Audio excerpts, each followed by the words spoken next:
comment entrevois-tu l'avenir? L'avenir par rapport à l'art en général et l'avenir, j'allais dire, au niveau de la peinture en particulier. Quel est ton regard?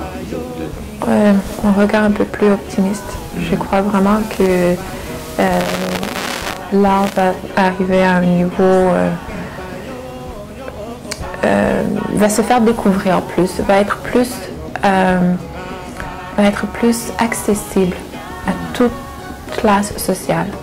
Parce que on a une mentalité que l'art, la peinture, le dessin, la sculpture est réservée pour une classe sociale qui sont les plus riches, parce que certains artistes vendent leurs tableaux extrêmement cher.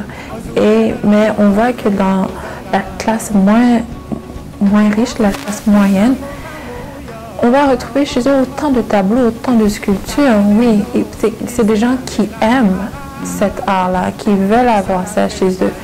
Mais il faut la rendre accessible, il faut la rendre disponible pour les gens pour pouvoir s'en procurer.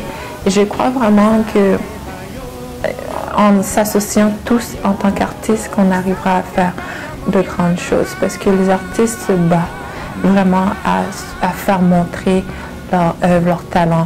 On est vraiment renfermé dans un petit coin que personne ne sait qu'on existe.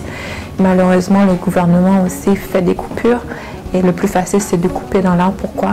C'est sûrement une mauvaise compréhension de ce que l'art peut vraiment rapporter à une communauté, à quelqu'un et tout ce genre de choses-là. Et pour ce faire, quelles sont, d'après toi, les stratégies qu'on pourrait mettre en place là-dessus? Si tu avais un conseil à donner à un élu ou au gouvernement, ou que sais-je, aux décideurs? Ça serait de ne pas mettre de côté l'art, de ne pas juger l'art en tant que quelque chose d'inutile, qui ne rapportera rien. L'art apporte beaucoup de choses à un individu, sans le savoir, parce que si on veut construire un pays, il faut, ça c'est ce que je pense moi, il faut d'abord aider l'humain, l'être humain à se valoriser, à pouvoir faire des choses. Ce n'est pas pour rien qu'il y a un décrochage scolaire. Pourquoi? Parce que les jeunes ne se retrouvent pas. Oui, changer certaines notions, certaines matières, inclure des choses que les jeunes peuvent faire de leurs propres mains. On regarde qu'un jeune va décrocher du collège, non même pas du secondaire, et va se diriger vers un métier plus manuel. Pourquoi? Parce que c'est là qu'il y a un certain dérivé pour le jeune. Il va se sentir accompli, il va sentir qu'il a fait quelque chose de ses propres mains et qu'il sera fier d'avoir fait ça. C'est ça que rapporte l'art.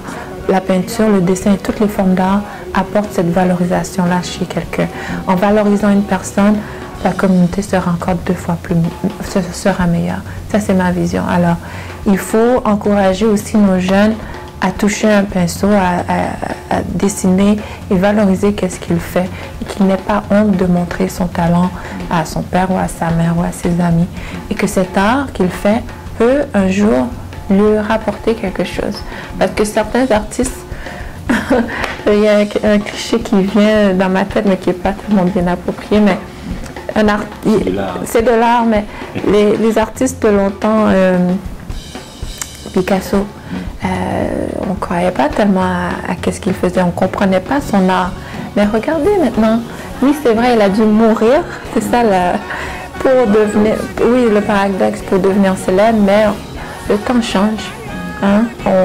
On peut reconnaître le talent d'un jeune en le supportant et que les organismes puissent s'associer, être partenaires avec les artistes pour qu'ils puissent avoir une voix, parce que c'est lourd en tant qu'artiste, surtout en tant que jeune entrepreneur, de se faire valoriser, de se faire entendre et d'avoir sa place. Marie-Dominique, pour un jeune ou une personne adulte, oui, qui ressent comme une espèce d'appel intérieur, quel conseil pourrais-tu lui donner? Je dirais de se lancer. Okay? Il y a beaucoup de cours qui se donnent, de cours de peinture. Juste aller et pouvoir voir qu'est-ce que la personne a comme talent déjà qui est caché. Alors, en prenant des cours de peinture, ça aide à développer vraiment qu'est-ce qu'on a des cours de dessin. ou si la personne est autodidacte, commencer à acheter des livres, regarder un peu c'est quoi l'art, dans quel art que je me spécialise, je suis une personne plus comme ça ou plus comme ça.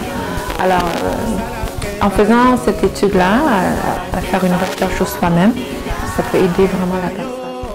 Aide vraiment. Parler à sa famille, dire à bon, maman ou papa ou bien des amis, peu importe leur entourage, faire quelque chose et le montrer. Et ces personnes-là ne vont pas être gênées non plus à te dire c'est bon ou c'est mauvais. Et en ayant des mauvaises critiques, c'est comme ça qu'on peut avancer. Alors on commence avec notre entourage, notre réseau plus.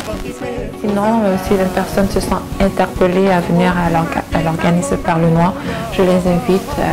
Je peux aussi je donne des cours, besoin d'aide, quoi que ce soit. Alors ils peuvent venir à l'organisme. Je vais juste vous montrer la pancarte que j'ai faite. Alors, l'organisme Perle Noire et notre motto, c'est promouvoir la culture, c'est découvrir ses trésors cachés. On a tous des trésors cachés à l'intérieur de nous, dans notre culture. Alors. C'est très bien fait. Écoute, félicitations. Merci.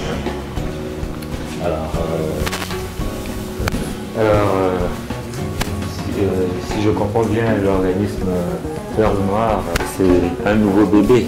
Oui, c'est mon bébé à moi, oui. C'est vraiment très bien. Alors, Marie-Dominique, on s'achemine vers la fin. Oui.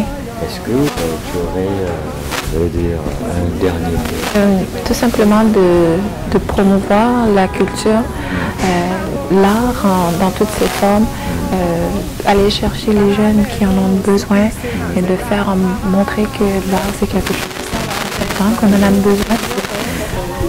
Sans art, que serait le monde? Quelle serait nos vies sans art, sans couleur, sans vie? Alors il faut porter main forte à tous les artistes, peu importe le genre. Alors, pour tous ceux et celles qui se sentent interpellés à porter main forte à l'organisme Perle Noire, alors comme on a donné les coordonnées, ils peuvent me contacter pour le financement, pour l'exposition qui va bientôt avoir lieu. Je communiquerai la date. Alors c'est en s'unifiant ensemble en tant qu'artistes, de nouveaux artistes, quelqu'un qui est à la recherche de s'accomplir, qu'on va pouvoir faire de grandes choses. Excellent. Écoute, Marie-Dominique, merci beaucoup. Merci beaucoup, j'apprécie. Accordé. Et puis, longue vie à l'art. Et puis, bon courage pour tout ce que tu fais. En passant, tes œuvres sont vraiment magnifiques. Je vous remercie beaucoup. Et longue vie à vous aussi, à votre travail que vous faites, j'apprécie. Merci beaucoup. Merci.